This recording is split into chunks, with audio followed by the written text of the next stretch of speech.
Bonjour à tous. Dans l'épisode d'aujourd'hui, nous allons faire le bilan de l'année 2021, les bonnes choses et les mauvaises choses. Donc, pour parler de ceux qui est vraiment concentré sur les abeilles, sur l'année 2021, l'hiver s'est bien passé, je n'ai pas eu de perte de colonies pendant l'hivernage 2021, donc c'est déjà une bonne chose. Ensuite, pour parler de ce qui est la production de miel. Alors là, ça a été une année pour moi catastrophique. Je ne vais pas dire de bêtises, mais je suis pas loin de 4 fois moins que l'année dernière. Donc c'est vraiment pas bon. Après, c'est comme ça, c'est une année difficile à ce niveau-là. Sur tout ce qui est les essaims, les reines qui partent pour les élevages, ça a été aussi une année très difficile, parce que ces mauvaises conditions climatiques, de mauvaises floraisons, de mauvaises ressources, mauvaise alimentation, on n'a pas pu travailler comme on voulait, comme il faudrait, donc ça n'a pas été aussi une bonne année dans l'élevage, voilà, pour moi à mon niveau. Donc après les deux bonnes choses qu'il y a eu dans l'année, mais ça sort du contexte de l'abeille, même si ça me fait aujourd'hui entièrement partie, c'est tout ce qui est prédateur. Alors, quand je dis prédateur, pour moi c'est le frelon asiatique, le premier, et le varroa. Donc concernant le frelon asiatique, j'ai piégé très tôt cette année, j'ai eu beaucoup de gines, plus de 20 gines à attraper.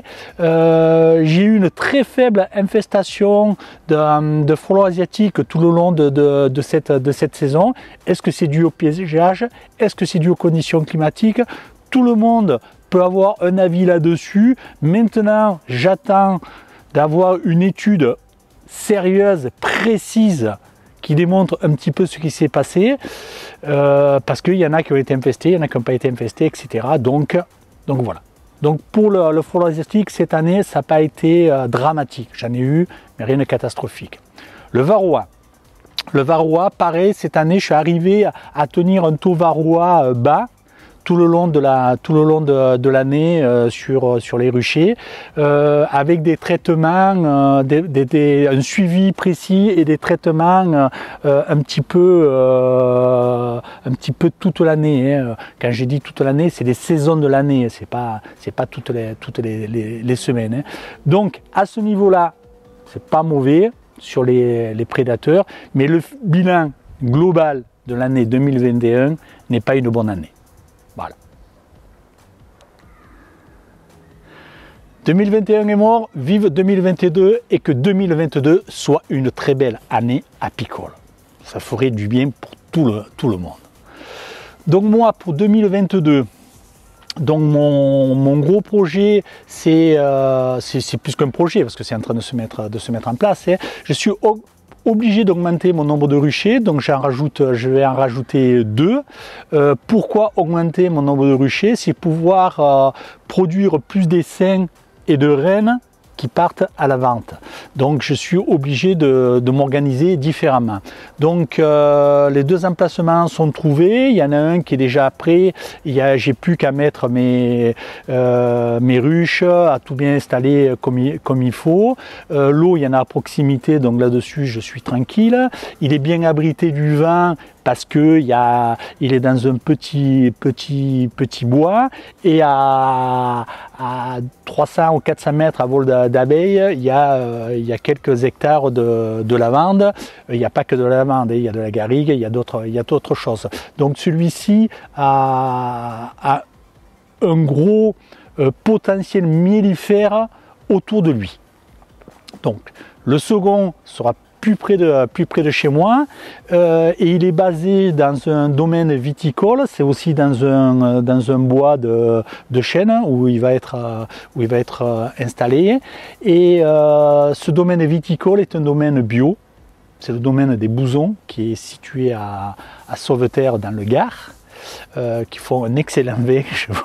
Je vous conseille de le goûter, hein, bien sûr avec modération, hein, ça va de soi.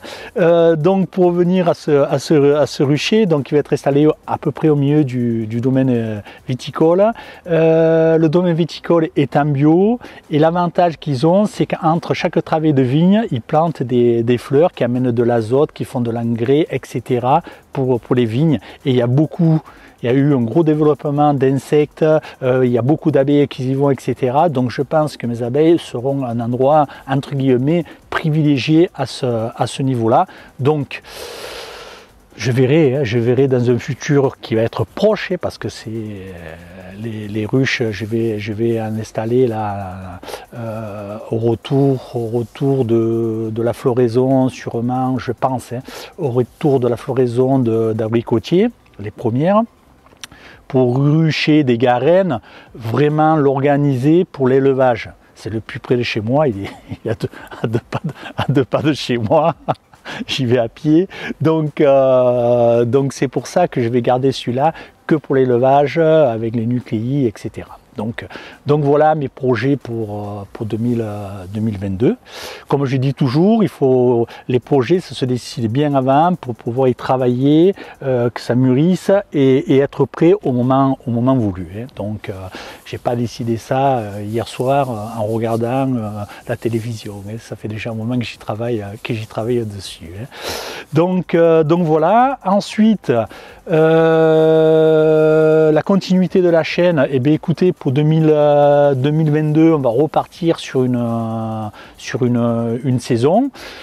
Comment elle va être, comment elle va s'organiser, je sais pas trop. Je sais pas trop le temps que je vais passer en fonction dans les ruchers, là où ça sera le plus facile aussi pour fumer, vous sortir quelque chose qui soit intéressant et qui soit duplicable pour vous chez vous. Donc on verra ça si vous voulez. Et de toute façon, ce qu'on nous demande, vous les laissez dans les commentaires. Hein. Donc voilà pour 2022.